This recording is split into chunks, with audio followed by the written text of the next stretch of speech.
Namaskar and welcome to Weekly Global Insights, episode 326. A shout out to our viewers to like this program so it can reach its maximum potential. Today is Saturday, the 26th of March, and this is what is happening around the globe. Russia, Ukraine, Europe developments. But before we do that, let's welcome our co-host, Sridhar Chityalaji. Sridharji, namaskar and welcome to PGurus channel. Namaskar and good morning to everybody, and looking forward to another exciting session, Sriji. And Sridharji, Russian war in Ukraine is possibly approaching the most dangerous phase, with data at least coming from the West. Ukrainian forces are advancing east of Ukraine as Russian forces fall back 35 kilometers east of Kiev. We should remember that Kiev was completely surrounded by the Russian forces. Russia signals scaled back war aims as Ukraine forces gain ground, with Russian focus on territory claimed by Russian-backed separatists. That would be the Donetsk region, right, sir? Yes, the Donbass region. Donbass region, sorry. And Russia acknowledges the loss of at least 6 generals. Russian losses in Ukraine has already exceeded losses in Afghanistan. Russian missiles failure rate up at least 60% as per US intelligence. And Biden tells the US will respond to Russia's use of chemical weapons. How do you see the war, sir? And we are going to present also viewers the Russian point of view. Just stay with us for a few minutes. Sridharji, this is, I guess, the West view of how the war is proceeding, isn't it? The West, absolutely, sir. This is the view of the West. Some of the intelligence that is being cited is coming from the West, which is the effectiveness of the Russian weaponry, as well as the combat capacity, the withdrawal of the Russian forces outside of Kiev. But a very important headline, which is being shared by quite a few media outlets, is Russia saying that its ambitions are very clear, that it is not about regime change or the complete conquest of Ukraine, but now its focus is around liberating the independent regions, especially in the Donbass region. It's very interesting, at least if it turns out to be true, it's a very interesting perspective coming from Russia. And the UN General Assembly votes overwhelmingly against Russian humanitarian resolution, with 12 abstentions and 13 out of 15 abstaining in the Security Council, with Russia and China supporting the resolution. Looked like there were 2 resolutions, Sridharji? There were 2 resolutions, and in general, the resolutions. No, there are 2. One resolution was in General Assembly, and one resolution was the same resolution was attempted in the Security Council. In the General Assembly, the General Assembly, they voted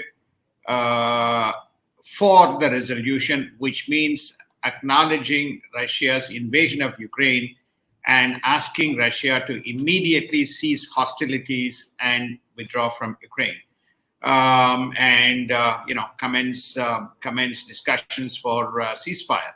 Whereas in the Security Council resolution talked about, as a humanitarian crisis, the word war was omitted, and the word invasion was omitted, etc. So which are the 2 countries, the 2 permanent members, namely China and Russia, basically voted in favor, and 13 abstained, of which 3 permanent members and 10 non-permanent members abstained. It's quite unusual that 13 of them, including the 3 permanent members within the 13, abstaining, is a very important kind of a message. But it also is another important message, the complete ineffectiveness of the United Nations as it stands today, post-World War II, to resolve one where there is a superpower involved in the middle of a conflict.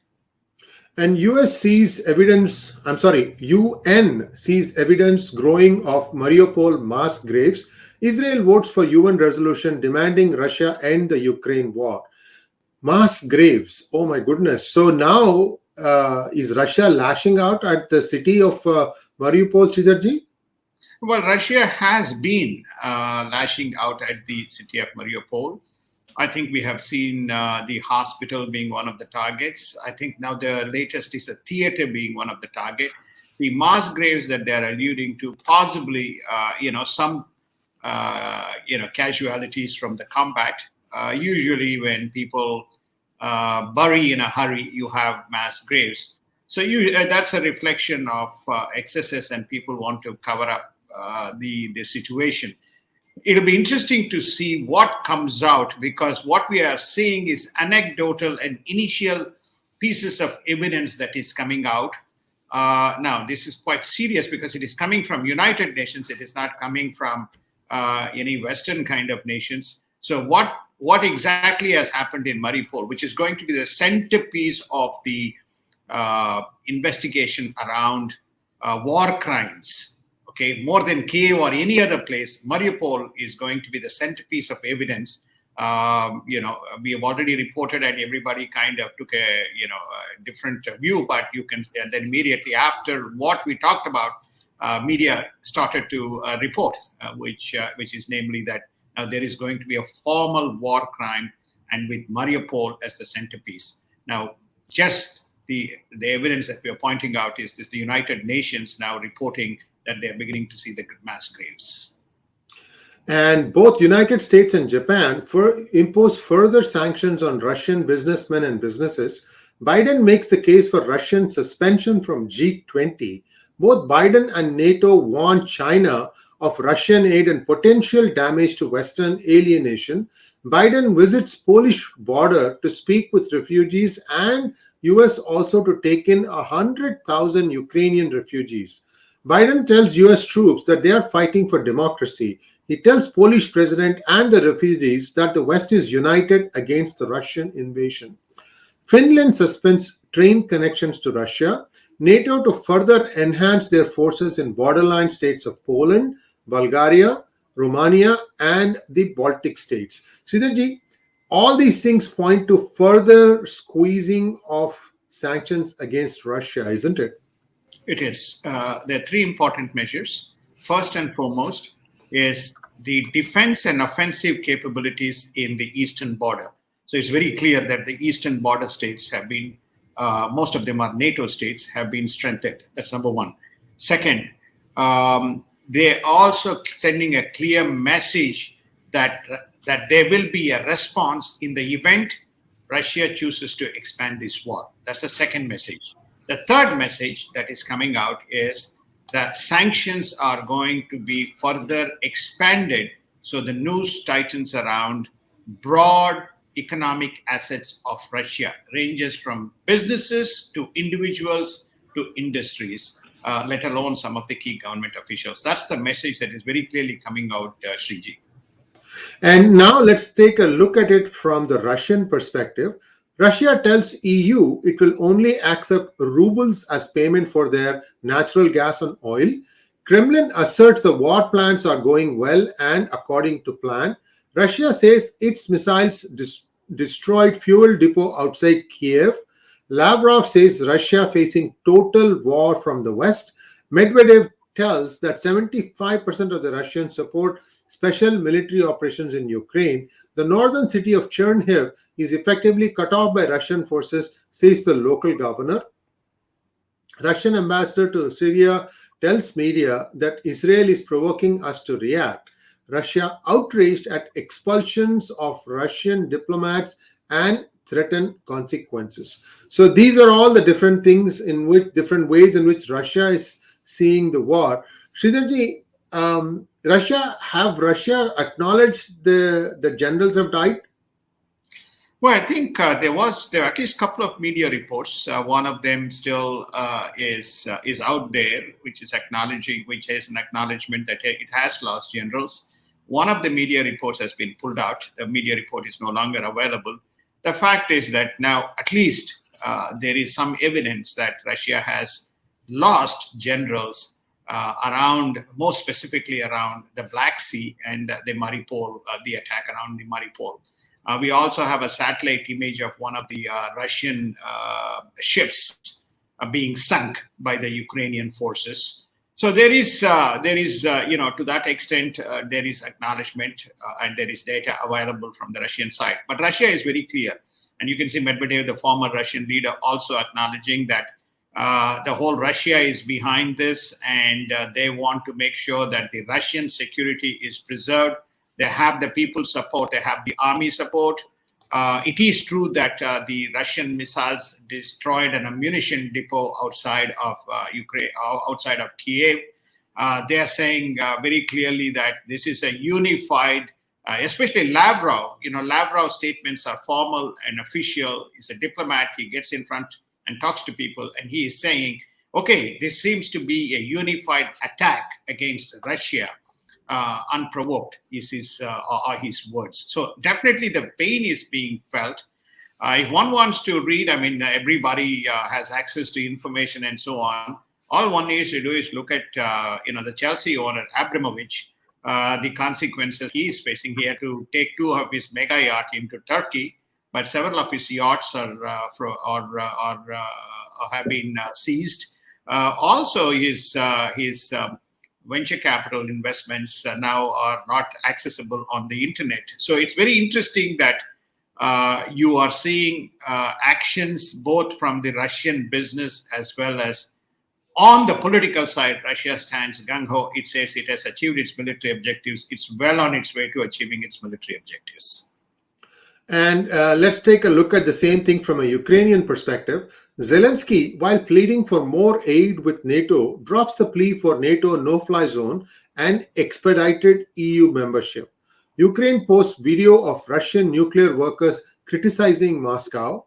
Ukraine says it repulsed attack on Chernobyl workers' town. Bennett speaks with Zelensky as Ukraine seeks Israel as peace guarantor. Sridharji, now, Blinken is also going to be visiting Bennett to coordinate war-ending efforts. So do you see Israel now starting to play a peacekeeper role now? The 2 small nations have emerged as the buffer, at least trusted by Ukraine. There is some level of acceptance, one may add, from Russia. Which are the 2 nations? Israel and Turkey. Did anybody expect Turkey in the broader global realignment to be part of this? It's very interesting. Turkey is saying it's now part of NATO and Europe. It is not part of West Asia. So it's demanding certain concessions, and it may play a very significant role. And Turkey is also important because Turkey says, I do not want to be relying on West Asian or Russian oil. Turkey wants to now have a partnership with Israel and get its gas from Israel. That also is a very interesting development. And Israel is, Mr. Naftali Bennett seems to be the king piece, and he will be, I think, April 1st or April 2nd. He's also going to be in India to discuss the Ukraine situation. He seems to be the peacemaker, and there is trust between both Russia as well as Ukraine and Jerusalem could emerge as one of the venues, and Israel to be the mediator. To go back to our point, smaller nations are playing a significant role as arbitrators and peacemakers and potential solution providers rather than the big boys. And in US news, Larry Fink, the head of BlackRock, who oversees $10 trillion worth of assets, says Ukraine war marks end of globalization. BlackRock also suspends purchase of all Russian securities. Sridharji, I have a doubt. There are lots of startups that are probably depending on Russian VC funding as well as like companies like BlackRock. What happens when conflict like this happens? That round funding, I guess, is sort of guaranteed, but the next round could be a challenge, isn't it? There is nothing in venture capital and private investments. There's nothing called guarantees, sir. You can sign a document and you can sign a commitment and then you can walk away because there is an implicit risk associated with any of the venture investments. So there are no guarantees. And so if there is a funding that is committed and the fog of war has created uncertainties, they can say, sorry, bad luck, we're walking away. So there's no commitments. But what is significant from a Larry Fink's point of view is the largest asset manager in the world. He is pulling all investments which are directed towards Russia from his emerging markets indexes. So that is a very positive sign from a enforcement of sanctions. It's a very negative sign as far as sentiments go from a Russia point of view. There's also breaking news, which we will probably cover once we have clarification. There are some efforts going on, or some attempts by China to also block investments, and also by the Chinese oil corporation not to expand the energy program in Russia, fearing repercussions from the West by way of sanctions. But this is not yet confirmed. I'm just saying to you in conjunction with this, with the Larry Fink statement. US-EU announced new partnership to undercut Russian energy. US oil refiners switch to Middle East oil with Russian ban. Trump sues Clinton, the DNC, and Comey over Russia conspiracy allegations in the 2016 elections. This is interesting, sir. Why now? Because very simple, that more evidence is coming out from the John Durham investigation, that this whole thing was, concocted. It's also now coming out that there was this laptop. The laptop has been found, and there is apparently information within the laptop. And New York Times, which originally published the story, has confirmed the existence of the laptop. So there's more data coming out. President Trump's view is that this particular litigation says he spent close to $24 million. Much of his first 2 years of his presidency was dragged down by the Russian interference allegations. So he's saying it's time you guys pay back, not only pay back, but he's going to probably seek some remedies. Whether he'll win the case or not, whether this is political. Mostly these are political kind of cases that come up.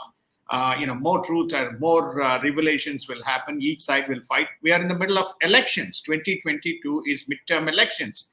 So we're in the middle of the elections. No wonder this has propped up Sriji. And McConnell announces opposition to Judge Jackson Supreme Court confirmation. Senator Manchin supports Jackson nomination. Is it going to come down to the wire, sir? What do you think? I think Manchin, we reported if Manchin says yes, then I think it is true. So she's going to become a Supreme Court justice. And Senator Manchin is also open to a new version of Build Back Better agenda with minor tweaks to climate accord, prescription drugs, and cutting deficit. This is interesting. So he is climbing down from his mountain. He's climbing down his mountain. He's basically saying, I'm for this and I'm for energy independence, but, with some minor tweaks that we accommodate. I'm also for, as long as there is an increase in taxes and the inflation is curtailed and the deficit is brought down, I am for, some of the economic welfare programs. It's very interesting that he's making this statement on the same day that the Department of Energy is approving expansion of drilling and expansion of liquefied LNG exploration based on the deal signed between, or the agreement that is being developed between Mr. Biden and the European Union. And outgoing Los Angeles Mayor Eric Garcetti faces new obstacles for his confirmation as U.S. ambassador to India over allegations that he tolerated sexual harassment in his office. The post has been vacant for more than a year. Oh, this is a new twist, Sridharji. The new twist, it hasn't been 1 year. The United States has not an ambassador. They're frustrated. They keep sending State Department officials. They want India not to be tilting towards either Russia or China. India is the buffer. So this is Mr. Modi is playing this very exceptionally well. And then you find Mr. Garcetti in trouble because now the allegations propping up that he turned a blind eye. And his confirmation hearings have been deferred. Now they're saying, he's not the right candidate. So Mr. Biden has got some problems, Sriji. And now let's take a look at India news. Chinese Foreign Minister Wang Yi holds discussions with Minister of External Affairs Dr. S. Jaishankar and the National Security Advisor Ajit Doval. The discussions were low-key, and Dr. Jaishankar asserts that Eastern Ladakh situation is work in progress. The two controversial issues that have sprung up, which India has rejected, includes China raking up Kashmir issue at the OIC meet, and at the other thing being China facilitating a military-level discussions between Pakistan and Myanmar junta for military supplies. This is very significant, Sridharji. That's why I'm pausing at this point. So, if I understand this correctly, under the blessing of China, Pakistan is going to supply Myanmar with armaments? Yes, Chinese machinery, Chinese equipment. The planes and the machinery. So it looks like it is a broad collaboration between Pakistan and military junta. Remember, there is not no love lost between Pakistan and the Myanmar junta. The reason being that it is alleged that Myanmar junta has been targeting the Rohingyas and the Pakistan army, and the Pakistanis have been saying that completely against any attack on the Rohingyas. So now they suddenly become very pally-pally, and they're going to receive supplies. Now, obviously, China is playing this very interesting game because China doesn't want to look in front of the ASEAN as doing something against one of the nations which is now been temporarily expelled from ASEAN, is not part of the ASEAN setup by virtue of the coup that is still the martial law that is still prevalent in Myanmar. So it's very interesting that this has happened. And again, China, Pakistan deal on more military.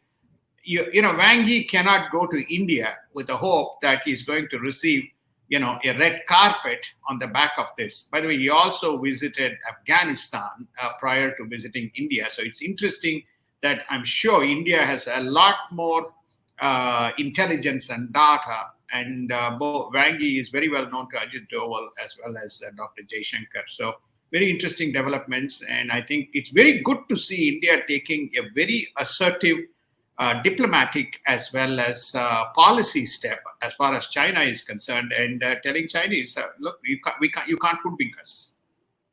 And Fed rate hike may have limited impact on India as the policies are set based on local needs.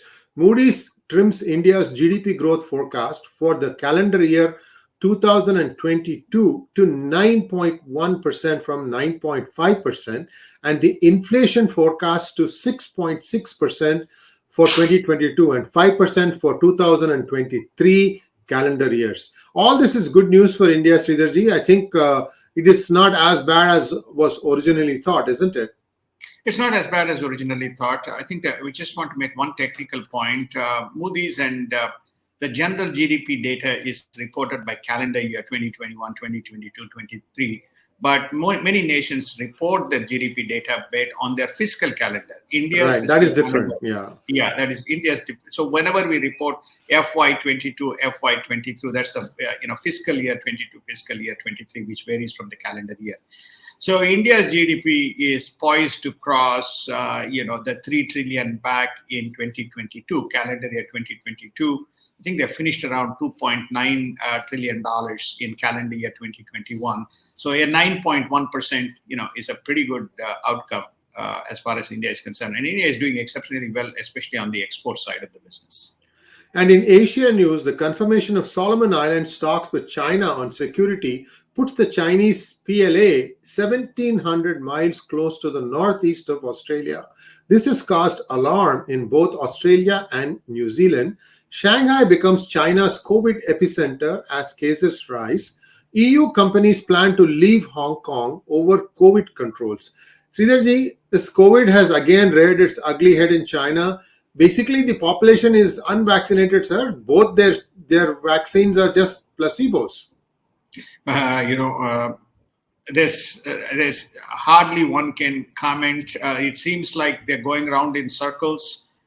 Clearly, Hong Kong, the impact of Hong Kong is now being felt in the adjacent nations, adjacent cities within mainland China. What is going on in Hong Kong remains a big mystery. And the rising cases in Hong Kong, the rising cases in South Korea, both within Asia, when rest of the Asia is opening up their respective borders for COVID-free travel, begs the question, what is happening in these two places? And North Korea launch of new ballistic missile ICBM that can reach US cities implies potential end to relationship with South Korea. Russia is likely to attend a G20 summit in Indonesia.